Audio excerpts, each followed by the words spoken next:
ውረድ እንውረድ አላዋጣንም ፍና ከስቃይ አላዋጣንም ሆብሎ ገድሎ መሞት ላይ ዳዳው ከእንግዲህ ብረት ገብስ ሆኗል ዕዳው አዲሱ ትውልድ ሀሳብ ነው ሜዳው።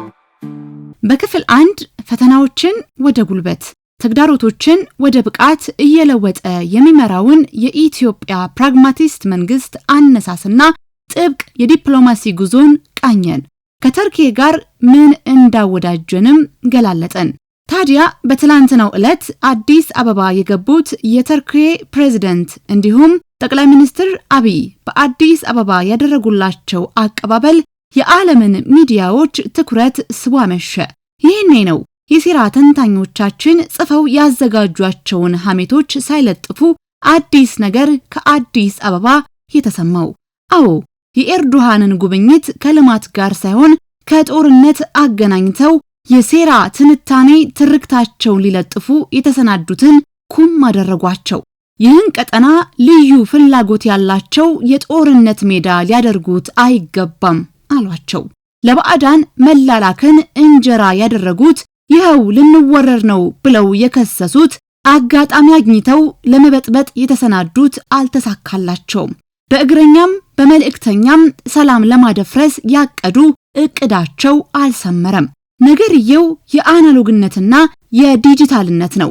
አናሎጋውያን እቆሙበት ቆመው እያንዳንዱን የልማት ጥያቄ አቃቂር ሲያወጡና ጸባጫሪነት እያሉ ሲከብሩ ይውላሉ። ዲጂታሎቹ ግን ስራ ላይ ናቸው። ልማት የሰላምና የዲፕሎማሲ እንጂ የግጭትና ጦርነት ውጤት ሊሆን እንደማይችል አስቀድመው የተናገሩትን የጠቅላይ ሚኒስትር አብይ የቀይ ባህር ጉዞና የተርኪየን ሁለንታ ዳሰሳ እንቀጥል። ከ130 ሚሊዮን ህዝብ በላይ ያላት ሀገር የሲ አክሰስ ተከልክላ በዓለም ላይ ካለው ልምምድና ትሬንድ ውጪ በጠላቶቻችን ደባ ለረጅም ጊዜ የጂኦግራፊ እስረኛ ሆና እንድትቆይ መደረጉ ትክክል አለመሆኑንና እንደ ቱርኪ ያሉ የኢትዮጵያ ወዳጆች በዲፕሎማቲክ መስኩ ጫና በመፍጠር በሰላማዊ መንገድ ኢትዮጵያ የሲ አክሰስ ማግኘት የምትችልበት ሁኔታ እንዲያግዙ በስፋት ተወያይተናል። ከተርኪ ጋር ረጅም ታሪክ አለን። በሀገራችን ታሪክ ላይ ተደጋግሞ የሚነሳው 16ኛው ክፍለ ዘመን ሰሜን ኢትዮጵያ ከምስራቅ ኢትዮጵያ ጋር በገባበት የእርስ በርስ ጦርነት ሰለሞናዊው አጼ ልብነ ድንግል በፖርቹጋሎች ሲደገፉ ከአዳሉ ኢማም አህመድ ኢብራሂም አሊጋዚ ጎን ደግሞ ተርኪ ነበረች። በዘመናት ሁሉ በአባይም በግብጽም የቅኝ ግዛት ወረራና ግዛት የማስፋፋት ግብግብ ውስጥ ሁሉ ዘለግ ያለውን ጊዜ የወዳጅነትና የባላንጣነት ዘመን ነበር ከተርኪ ጋር ያሳለፍነው። ጊዜውን ሁሉ አሰብኩት። አጼ ቴዎድሮስ ደግሞ ግብጾችን ተርኪ ይሏቸው ስለነበር እኔ መዩ ቱርክ ባይ የምሸሽነኞይ የሚል የበገና መዝሙር እንደነበራቸው ይነገራል። እኔ መዩ ቱርክ ባይ የምሸሽነኞይ። እንደ ሀገር ኢትዮጵያና ተርኪ ይፋዊ ዲፕሎማሲያዊ ግንኙነት የጀመሩት ግን በ1896 ነበር። በዳግማዊ ሱልጣን አብዱል ሐሚድና በዳግማዊ ምኒልክ ዘመን። በ1912 የኦቶማን ቱርክ ቆንስላ ጀነራል በሐረር ከተማ ተከፈተ። ተርኪ ከሰሃራ በታች ባለው የአፍሪካ አህጉር የመጀመሪያውን ኤምባሲ የከፈተችው በ1926 በአዲስ አበባ ነበር። ከጥቂት ዓመታት በኋላ ማለትም በ1933 ኢትዮጵያም በተርኪ ኤምባሲ ከፈተች። ይህ በተርኪ አንካራ የተከፈተው የኢትዮጵያ ኤምባሲ በደርጉ አገዛዝ ዘመን በ1984 ተዘጋ። አፍቃሪ ምዕራብ ተደርጋ የምትታየው ተርኪና የኮሙኒስት ጎራ ተሰላፊ የሆነው የደርግ አገዛዝ የሚጣጣሙ ባለመሆናቸው በ1984 የተዘጋው የኢትዮጵያ ኤምባሲ ዳግም የተከፈተው በ2006 ነበር። ከዚያ በኋላ የተርኪና የኢትዮጵያ ግንኙነት እየተጠናከረ መጣ። የተርኪ አየር መንገድ ከተርኪ ወደ አዲስ አበባ የቀጥታ በረራ ጀመረ። ተርኪ ለኢትዮጵያ ልማት ድጋፍ ማድረግ ጀመረች። አያሌ ኢትዮጵያውያን ተማሪዎች በተርኪዬ ዩኒቨርሲቲዎች በስኮላርሺፕ ትምህርታቸውን ይከታተሉ ጀመር። የሁለቱ ሀገሮች የንግድ ግንኙነትም እያደገ መጥቶ በአሁኑ ጊዜ ከቻይና ቀጥሎ በሁለተኛ ደረጃ ሊጠቀስ የሚችል ነው።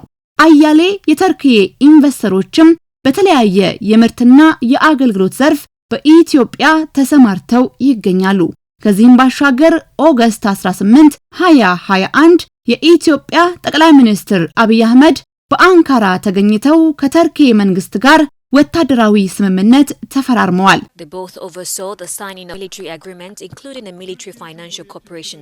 እንደ አውሮፓውያን አቆጣጠር በ2011 100 ሺዎችን የቀጠፈው አስከፊ ረሃብ በሀገሪቱ ሲከሰትና የዓለም አቀፍ ድርጅቶች በደህንነት ስጋት ሶማሊያን ለቀው ሲወጡ ተርኪዬ የደረሰውን ሰብአዊ ቀውስ ለመታደግ ሶማሊያ በተገኘችበት ወቅት ነው። Turkey's Prime Minister Tayyip Erdogan has become the most high-profile leader so far to visit Mogadishu during Somalia's famine. በወቅቱ ፕሬዝዳንት ኤርዶሃን ሰብአዊ ድጋፍ አስከትለው ሶማሊያን የጎበኙ የመጀመሪያው አፍሪካዊ ያልሆኑ መሪ ነበሩ። በ2012 ደግሞ የተርኪዬ አየር መንገድ ወደ ሞቃዲሾ በረራ ማድረግ ጀመረ። ተርኪዬ የሶማሊያ ምጣኔ ሀብት እንዲነቃቃ በኩባንያዎቿ በኩል በሞቃዲሾ የሚገኙ ቁልፍ መሰረተ ልማቶችን፣ አውሮፕላን ማረፊያና ወደብን ማስተዳደር በመጀመር የሁለቱን ሀገራት ምጣኔ ሀብታዊ ትስስር ከፍ አደረጉት። ትምህርት ቤቶችን፣ ሆስፒታሎችንና መሰረተ ልማቶችን ከመገንባት በተጨማሪ ለበርካታ ሶማሊያውያን የትምህርት ዕድል ትሰጣለች። በአሁኑ ወቅትም የሶማሊያን ሰራዊትና ፖሊስ አባላት ታሰለጥናለች። ሁለቱ ሀገራት ጉልህ የሚባል ምጣኔ ሀብታዊና ወታደራዊ ስምምነት አድርገው ግዙፍ የተርኪዬ የጦር መርከብ ወደ ሶማሊያ ልካለች።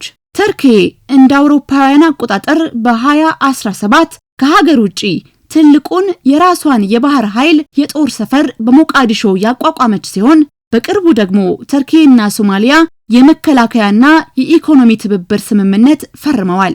ይህ ስምምነት በመትኩ ተርኪዬ በአፍሪካና ቁልፍ በሆነው የዓለም አቀፍ የባህር ላይ ማጓጓዝ መስመር አስተማማኝ ቦታ እንዲኖራት አስችሏታል። Turkey is a key strategic ally with the recent tensions and bilateral ties firmly on the agenda. The visit highlights Ankara's growing influence in the Horn of Africa. በአንድ ሀገር ላይ የማስተዳደር ኃላፊነትን የተቀበለ መንግስት ይለናል የእርካብና መንበር ደራሲ። 3 ነገሮችን የግሉ ሊያደርግ ይገባዋል። የመጀመሪያው ነገር ጠቃሚ የሆኑ ሐሳቦችን ማፍለቅ መቻል ሲሆን ይህም ሀገርን ባፈጀ ባረጀ ወይም ጊዜው ባለፈበት የአመራር ስርዓት ወደ ኋላ እንዳያስቀር ያግዘዋል። በየጊዜው ለሚከሰቱ አዳዲስ ችግሮችም መፍትሄን በማፍለቅ የነበረውን መልካም ነገር ማስቀጠል ግድ ይላል።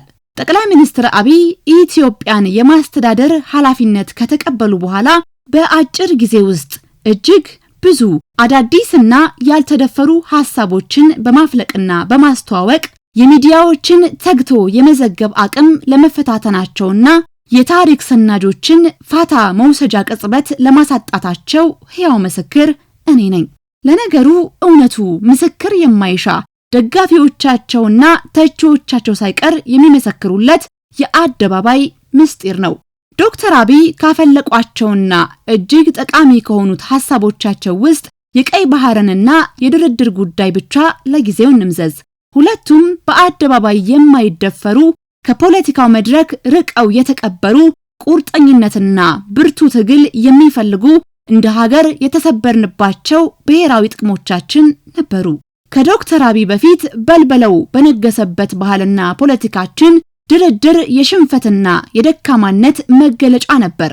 ቀይ ባህር ደግሞ በሰማይ ላይ እንዳለችው ላም ተረት ነበር። አንድ ምሽት ጠቅላይ ሚኒስትር አብይ አህመድ በብዙዎቹ መገናኛ ብዙሃን ቀጥታ በተላለፈ መድረክ ላይ ኢትዮጵያ ከቀይ ባህር የድርሻዋን ማግኘት እንዳለባት ገልጸው ቀይ ባህርን ለመጠቀም ግን ብቸኛው መንገድ ድርድር እንደሆነ ተናገሩ። ቀይ ባህር የሚለው ቃል ያስደነገጠው ወገን ቀላል አልነበረም። ድርድር የሚባለው ቃል ያልተዋጠለት ወገን ቀላል አልነበረም። የለመድነው ወይ ከናንካቴው መተው ወይም ለማግኘት ጦር ሰብቆ ደም መፋሰስ በመሆኑ የጠቅላይ ሚኒስትሩ ሐሳብ አዲስ ቢሆንብን አይፈረድም። ጉዳዩ ግን የኛ ብቻ አልነበረምና ከውጪ ድምጾች መሰማት ጀመሩ። ሶማሊያ ዶክተር አብይ ባነሱት የቀይ ባህር ጉዳይ ላይ ተቃውሞዋን ለማሰማት የቀደማት አልነበረም። የሶማሊያ የውጭ ጉዳይ ሚኒስትር ዴኤታ አሊ ኡመር የሶማሊያ ሉዓላዊነት፣ የግዛት አንድነት፣ መሬት፣ ባህርና አየር ቅዱስና ለድርድር የማይቀርቡ ናቸው በማለት የድርድር ተስፋ እንደሌለን በአደባባይ ፎከሩ። ይህ ከቅራኔያቸው መነሻ ዋነኛው ነበር።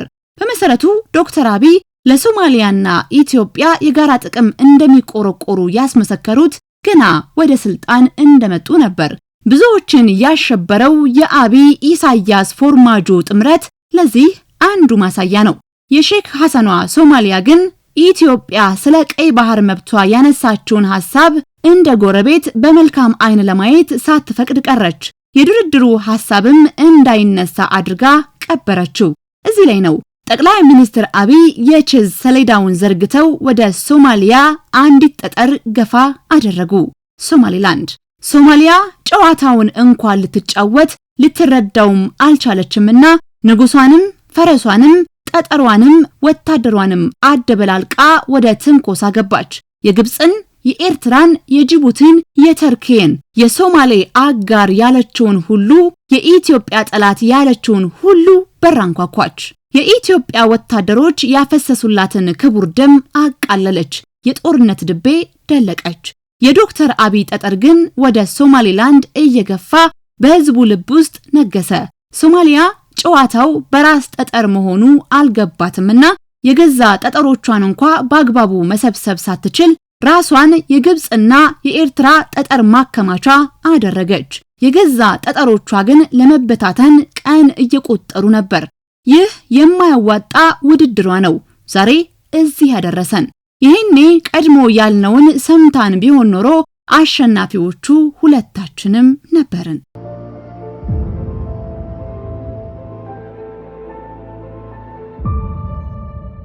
ተርኪ አሁን ላይ በአደራዳሪነት ከሚታወቁ የዓለም ሀገራት አንዷ ሆናለች።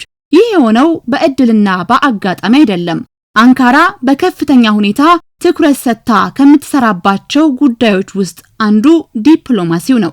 የዲፕሎማሲ ማዕከልና ተደማጭ ለመሆን በብዙ እየሰራች ነው። ከዚህ ውስጥም ዋናው ሀገራትን መሸምገልና ማስማማት ነው።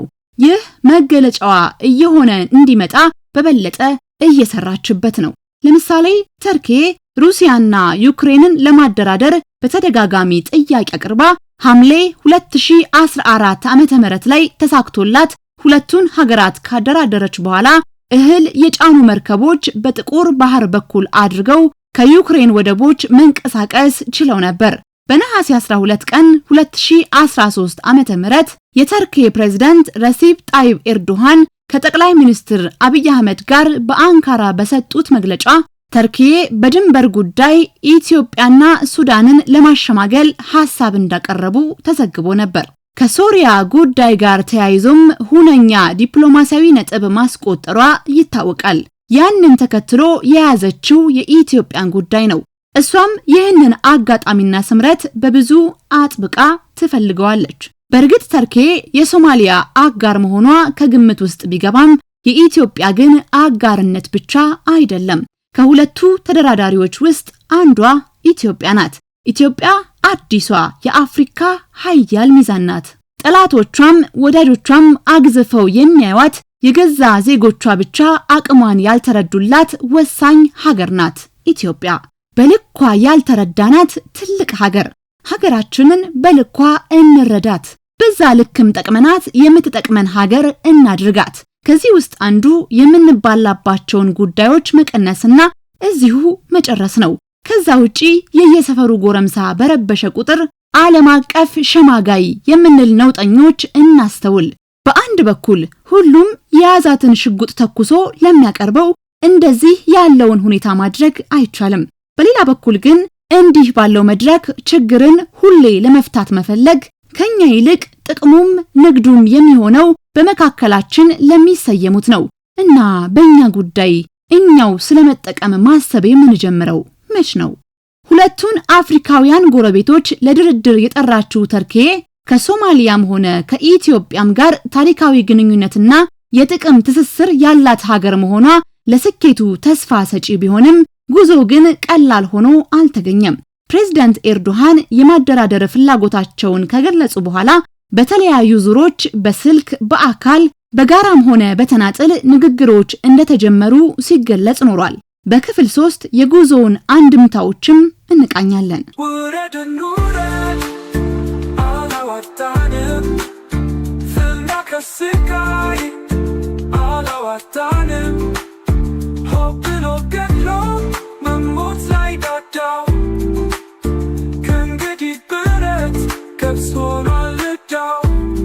አዲሱ ትውልድ ሀሳብ ነው ሜዳው